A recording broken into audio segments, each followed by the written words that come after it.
Thank you so much. Well, let's get into it. We're talking about collaborations between brands and artists, and I couldn't think of a better collection of people to have that conversation with, considering, Brooke, your experience with brands throughout your career. Kevin, not only your experience in music, but your shaping and reshaping music. So let's start from the start. Artists and brands, music and brands are not a novel idea. We've been using music to sell marketing, to sell branded products for a very long time. But I think there was a certain point around the 80s and 90s where artists became sort of a face inside of branded communications. And in hip hop in particular, let's just start there was a great repulsion to that. I'd take you back to the MC Hammer days, MC Hammer and Pepsi, right? Third Base went hard at those guys, hard at Hammer, like, don't be that, don't be a sellout. You fast forward 10 years later, everyone has a branded partnership. How did this come to be? How did this come to be where artists began to embrace brands as a vehicle for them, not only financially, but also for their own personal brand? I think at 56, I can give you the whole story. So our culture was, they like not us, they not us, they not us. We don't do that, but we use it every day of our life. Whether the clothes we wear, the soap we wash with, the mouthwash we use, the sodas we drink. But we had this thing like, you guys don't like us, so we create our own culture. And I remember the pinnacle moment for me was when Adidas came to us about Run DMC. And Leo was like, I think this is the thing we have to do. And so I'm in Madison Square Garden. They hold the Adidas up. That was the moment I knew that all the stuff, because it was so authentic, because somebody didn't come to us and say, wear Adidas. We were wearing it already. And so I think it was an authentic moment at that time. And now what you're seeing, there's no backlash to it because we feel it's okay, because they're representing us in a way that what we do it. We don't have to do but early in the day, we want you to dance like this and talk like this and wear like this and act like this. When at that particular moment, like now, even, I love your Nikes, by the way. You got Jordan, who it wasn't like an endorsement, really. It was like his life. You know what I mean? And so to me, I think the acceptance came once we understood they're going to allow us to do who we are and do what we. Yeah. So the culture was able to rework it and refashion it to feel like it was of the culture as opposed to exploitive of the culture. I don't want to say I want to say reworked. I'm saying we said, fuck y'all.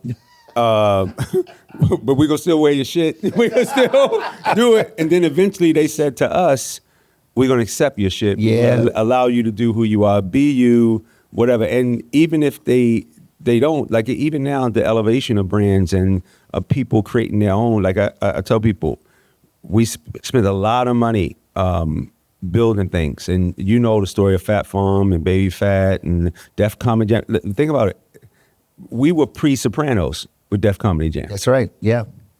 So it's to me, it's acceptance of who we are and what we are. And I applaud brands that partner with us. And for those that don't feel that we're authentic and they don't want that cultural resonation, and I'm cool with not being with them either. But that's I might still use them, but I just won't partner with them. That's right. So I used to work at Translation, worked really closely with Stout. And Stout, where we tell that story over and over again about Run putting his Adidas in the air, and everyone had their Adidas in the air, and the folks from Adidas going, what in the world is happening?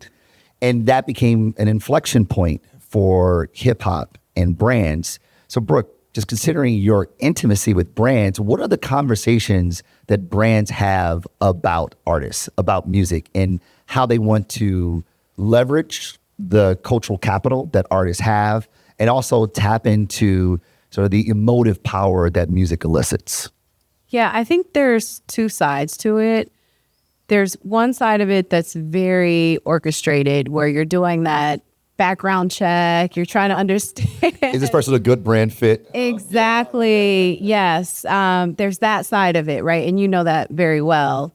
But the part that I love about it is the inherent just connection to culture, inherent understanding of how the authentic side of that artist may connect with that brand. I think we're moving far away from that, and there's just so much saturation in the marketplace, and there's a shift that's people are going to start to see in the next few years, which we're trying to get ahead of that curve. But I think we're transitioning more to the authentic side of, it's not just about the background check, right? It's more than just the data. It's going to be about who that individual is, what their lifestyle is, and how that connects to the positioning, the story of that brand. And so as that continues to happen, we're going to start to see real stories come back to life, which was back in the 80s. Yeah. It wasn't forced, right? It wasn't all of this, well, we can't work with this person because he said a certain thing or she said a certain thing. It's really going to go back to the true storytelling. So I think that's where it's headed. I remember vividly my favorite campaign growing up that I felt was like specifically spoke to me was Sprite Obey Your Thirst. Now, before that, it was I Like the Sprite in You. And they had Heavy D, Kid and Play, white backgrounds, colorful outfits. I love me some Kid and Play. I love me some Hev. But it didn't feel like hip hop until I'm watching Martin, I think something like that on Fox. Commercial break comes on. It says, one night after a session in the studio, and I see Pete Rock and CL Smooth. Meet the caramel kid at the castle. Me and Pete Rock, CL Smooth, splitting on Sprite. I'm like, what is going on? It felt authentic. Yeah. It felt real. And Sprite in that moment could have been a blunt in the studio. It felt like it belonged there. And there's a certain sort of nuance that people who are of the culture can see and go, yeah, that makes sense. And I think people like yourself, practitioners like yourself, who are able to see it, recognize it, and make the connection, you bring so much value to both the culture via the artist as well as the brand. How do you know what makes for a good partnership? How do you know? How do you go, oh, that makes a lot of sense? You know, what's crazy, I'll tell you a story. So they came to see, we want to license music in our games, Electronic Arts, Larry Prost, the CEO. And I'm talking to the guy, I said, why would I give you my song for free to put in your game that you're charging $59 for? Okay. Now, we can work out whatever, but no, now I want to make games. So the guy goes up, gets to the CEO. Kevin would like to meet with you guys. We want to do games. Now, Electronic Arts at that time was the biggest gaming company in the world. They're still probably top two. And he said, well, tell me about this game thing you want to do.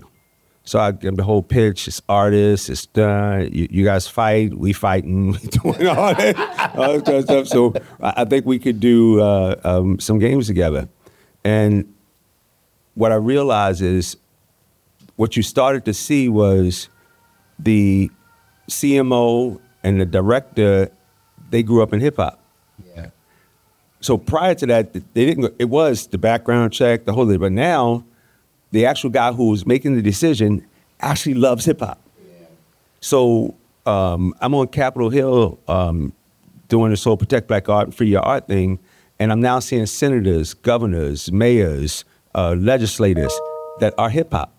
And so this is why you're starting to see the authentic, because the background check is still happening. Yeah. But the person who's doing the background check was rocking with Pete Rock and CL Smooth. I mean, when people start quoting Biggie verses on the Senate floor, you know something's happening here, right? Like Ari Melber. Yeah, exactly. It's people actually, black, white, green, they grew up to hip hop. We're 50 years old now. Yeah. When we were 10 years old, we were 20 years old, people were like, what? What? But now actual people who make decisions look like us, are like us, and listen to what we listen to. That's right. So when you realize that the people who are making decisions are fans of the music, fans of the art, fans of the culture, How then do you say this will be a good partnership for us? So for EA Sports, for instance, you said, hey, we're going to make our own game, Def Jam Vendetta, right? And it's going to be of the culture. And they go, I totally get that. But there's still clients who only know the music and only know it at the party and only know the hits. They don't know the B-sides. How do you decide which partners are good? How do you say this is a good partnership? I'm going to tell a story about, I came to Brooke, she was at GM, and I said, yo, y'all have this campaign called Find New Roads. I said, every artist is finding a new road. So I want to do this. I'm giving a whole big pitch, the whole thing. So she sets the meeting up, and the guy looking at me like, I'm not doing that road. I don't know what road you're talking about, but I'm just not. I'm not that road. I'm not. And it was a frustrating thing about it. He didn't want to do the road, but they wanted to be involved in things that we were doing. And I realized that here's a moment. And this is for the last 10 years. I've been saying, Brooke, we have to go into a space where people understand the authenticity of who we are. Yeah. And I remember the moment. I remember the conversations. I got thrown out of radio stations. I got thrown out of TV. They told me, no, we're not playing that. And then they end up playing it. Yeah. Everything, you know what I mean? But I just say, her and I were talking about artificial intelligence. And I said, I don't know if I want to be that AI. Yep. I think we should be authentic intelligence. We should be ourselves with the data and create new things. And people have to go on a journey with us. So it's not, are you going to be a good partner for us? It's that this is what we're doing. You can come along. Yeah, you're welcome. Or if you don't want to come along early, you're going to pay later. So either way, it's going to happen. Because in every single sense, and I want to shout out what Russell and Kamora was able to do with Baby Fat. Look, Celsius. You go down the list of the things that we've been able to accomplish. What's her name? Rihanna with Fenty. Yeah.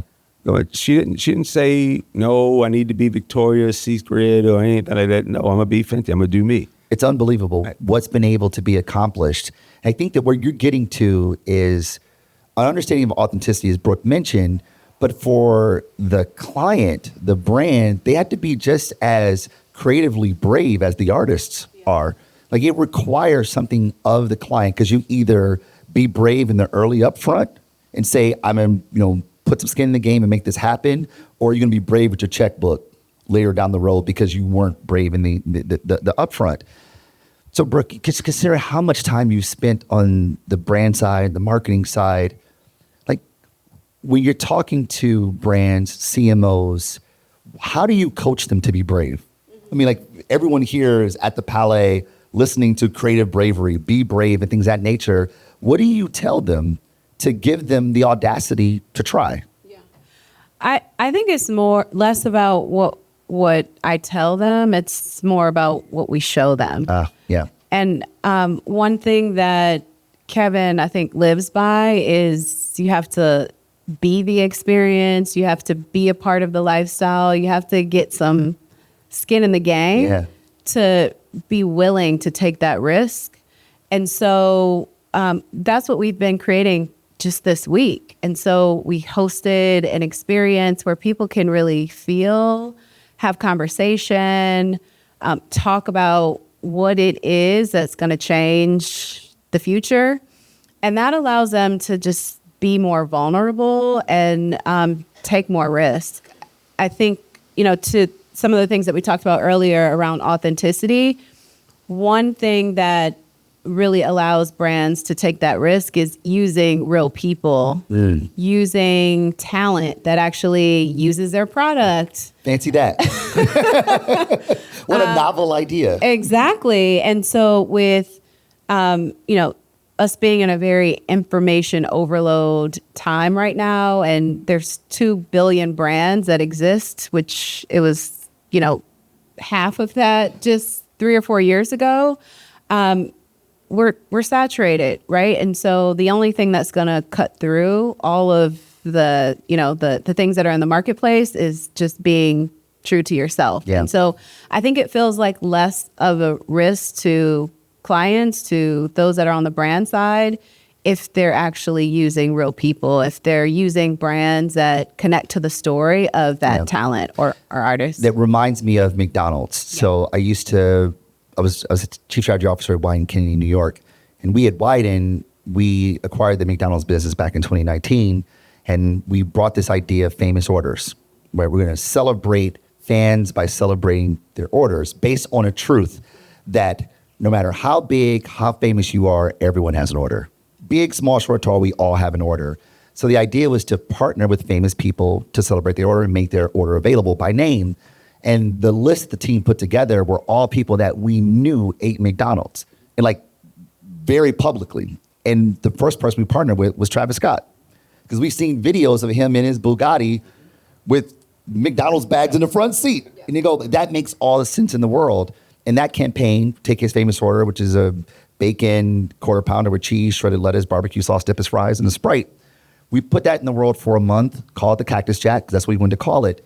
In the first week, we broke the supply chain of quarter pounder ingredients, sold double the sales of quarter pounders, added $50 million in incremental revenue to McDonald's, and Wall Street added $10 billion to McDonald's market cap. Crushed. From there, they partnered with J Balvin, partnered with BTS, Mariah Carey, Cardi B, and Offset. It felt real, and it's turned McDonald's business around. I mean, like double-digit growth year over year. It felt real, and the clients were vulnerable. They were like, listen, we don't really know, but we think this is the right thing. Help us. And when you all talk about the entity that you're building, it sounds like you're doing that, helping clients navigate this space so that they feel safe to be vulnerable, but also can realize the authenticity of the space. Is that safe to say? Safe to say. I'm sitting next to the CMO of Marriott, and I say, "Listen, you own so many hotels. You know we stay in hotels, don't you? You know we do stay in hotels." And the reason I want to hear, because I love the St. Regis, and I'm just explaining to them, like, it's not like someplace I stay. No, it's like home to me. And so you have the opportunity now that every artist in the world, every person that travels, they stay somewhere. So what is that? We made a commercial probably, I don't know, maybe 15 years ago, where James Blunt had a record called You're Beautiful. Oh, yeah. And they put it into the Marriott spot, and it is beautiful to stay there. You know what I mean? And so I just say this thing is happening whether they want it to or not, whether they want to have the conversation. But when you're authentic about the relationship too, a lot of it comes that people don't know each other. Samsung calls me and say, we have to do an experience like no other. We need artists that people can do an intimate 100 people, the South by Southwest, 100 people. I said, okay, I'm going to call Mary and I'm going to call D'Angelo. And if you know them, they don't do the small stuff, but like whatever. But I said, guys, I want to create an experience. Right? And then they tell me, no, but you have to talk to the guy who has the PR company that we have the retainer with. And I'm like, so Samsung, you call me to ask me for something, but you're paying somebody $20 million a year to then tell me to go talk to because they are the person that. So that's arbitrage. No. That guy out the way. No. So at that moment, I said, Brooke, I think you really should be an entrepreneur. Because I'm going to move that guy out of the way. Yes. Boom. Because they're calling me anyway. And at the end of the day, we have the music is medicine. And music is the actual life and breath and blood of our existence. There's a song that did something to you. That's right. That you did something with, that you got married to. It's those, and so to me, we're not going anywhere. Brands will change forever. Artists will change and songs will change, but you're not going to change the fact that music is such a cultural feeling that people will use for the rest of life. We came from the Negro spiritual. That's right. That's right. The Black National Anthem. I go through the list. We were listening to songs last night, and the first record I played was Mariah Carey's Vision of Love. Yeah, it's so good. When I remember hearing it, I said, who is this girl? How is she singing like that? And what is this? That's right, yeah. And so songs do that. And so I'm always going to be on the side of music, being the medicine to help us get through our life. And what I think is powerful about music in that way is that it's not just the creative output of music, but it's the people who facilitate that music getting out in the world, being creative about how it gets out in the world. And I think that there is a lot that marketers can learn from the music industry in that way. Like, they are creative in the products that they create, brilliant products, tons of R&D, really functionally powerful products. But sometimes the way they put it in the world aren't as creative as, hey, let's make our own video game. Like, let's put our artists in there. And these are ways to put our artists out into the world. So I think there's a lot that can be learned from the marketing industry with regards to what you all do on the music side. So considering we're short for time, and I want to be good stewards of our time together, if you were to identify sort of the best case scenario of, like, that's the gold standard of the kind of work that you all are doing for brands to help facilitate the relationship between brands and music, what would it be? What's, like, that's the thing, like, that's Michael Jackson Thriller, like, that's what we're trying to aim for. We call that. You can't name your own stuff, by the way. I'm gonna tell you that's the North Star. Yeah. And whether you go through KPI, all the stuff that people do, I'm gonna get to your answer in a second, but I'm gonna tell a story. So we got so crazy in the world that God said, I'm gonna give you biblical times, and it was the pandemic. And I'm gonna sit your ass down. I'm gonna get you to husband, know your wife. yeah. Son, know your father. Sister and brother. And so we all in the house together. Yeah. So we had no choice but to press reset on life. And a lot of us who had that moment, and some people didn't. They just thought, oh, the pandemic, or wear the mask. But I remember clearly the moment that I realized that I wasn't having dinner with my daughters. Mm-hmm. And I'm at the house. And Yeah. we're still not having dinner together because they coming in, blah, blah, blah. And I said, you know what? This is a biblical time for me. Let me start a ritual in my family. Yeah. And from that moment, I believe an artist that couldn't tour, that couldn't go to the studio if they didn't have one in the house, couldn't do anything, they sat in a room and they wrote the most prolific song that they could write. Yeah. That producer made the most prolific beat. That creator, that advertiser thought of the greatest things. And this is what you see now happening with country music, is getting back to the authentic storytelling. Mm-hmm. And Morgan Whalen was my great friends, and a kid named Bailey Zimmerman made a record between a rock and a hard place. Mm. It's country, but shit, I'm hip hop. I've been in a rock and a hard place too. Yeah.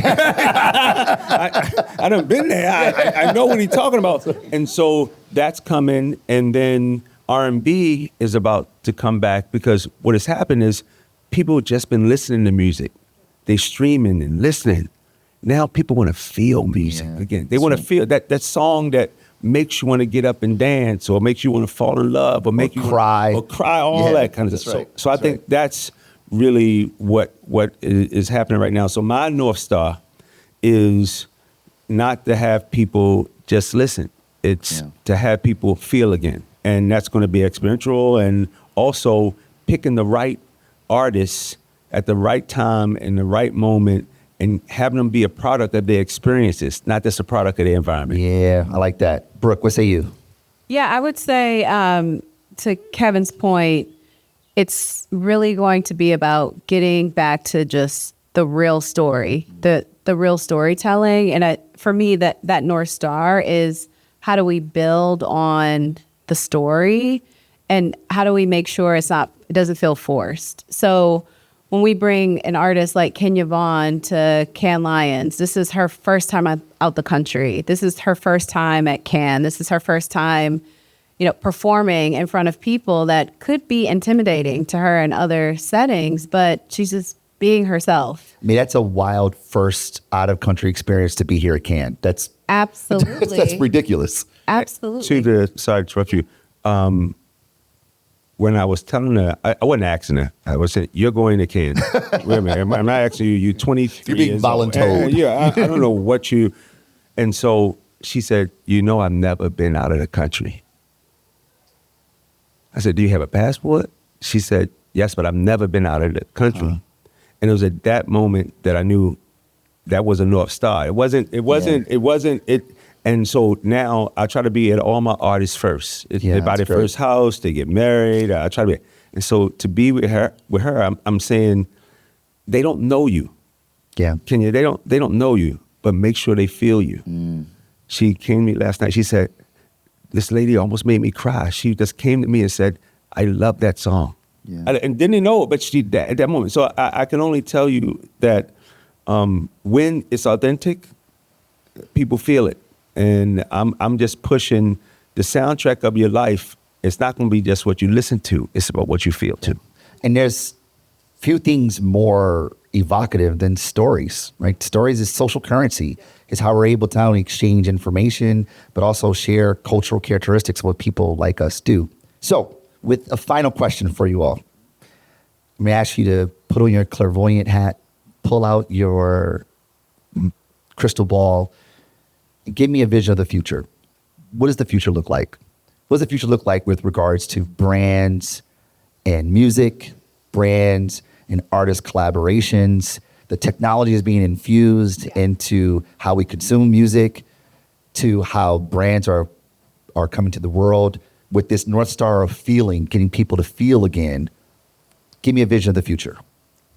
The vision is authentic intelligence. It's this marriage, this intersection of just inherent knowledge of what culture is, where culture is headed, and putting that on the foundation of data, right? We're not forgetting AI. We're not forgetting artificial intelligence. We're using it just as a springboard to get the word out, to get the vision out, to get the story out. But I think the future is the balance of the two. And being able to identify what is next and working with partners that know what's next and understanding that you have to take risk. And we're going to be working with partners that get that vision.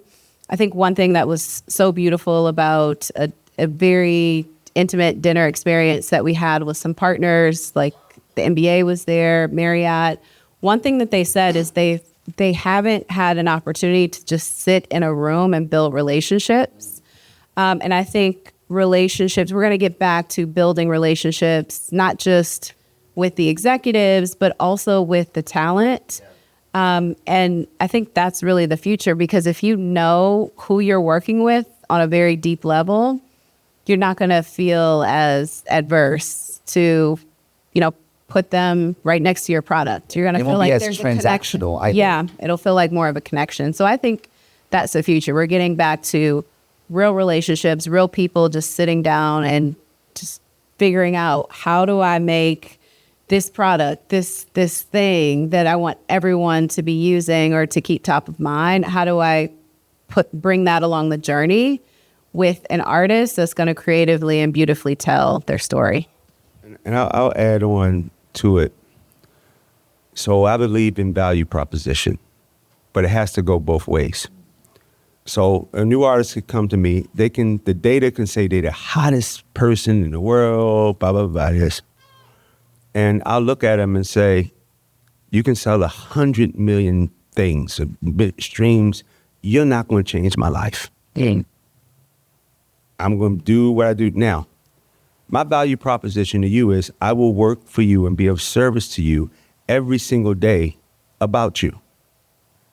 Your value proposition is that you believe that our 1 + 1 can equal 10. I said, if you allow this to be a transactional relationship, I'm not your guy.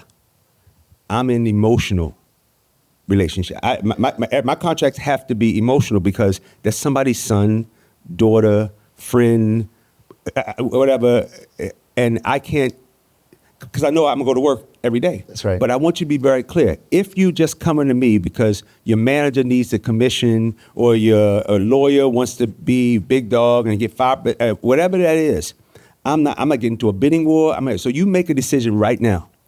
Is my value proposition to you and your value proposition to me 1 + 1 = 10, or it's not? And I literally won't sign an artist if they don't understand that thing. And I lose a lot, but the ones that I get understand that my North Star is that my value proposition is 1 + 1 = 10. That's it. Amen. Authenticity at its core to drive human connection that feel real, right? That makes people feel. And I feel confident that you guys are going to usher us there, God willing, inshallah. Right? Just a job. Just your job. The entrepreneur, just your job. Brooke, Kevin, thank you so very much for sharing your brilliance with us. Good to see you after all these many years. Always great to see you, my friend. Go Blue, Detroit, holla. Thank you all for joining us. Appreciate you.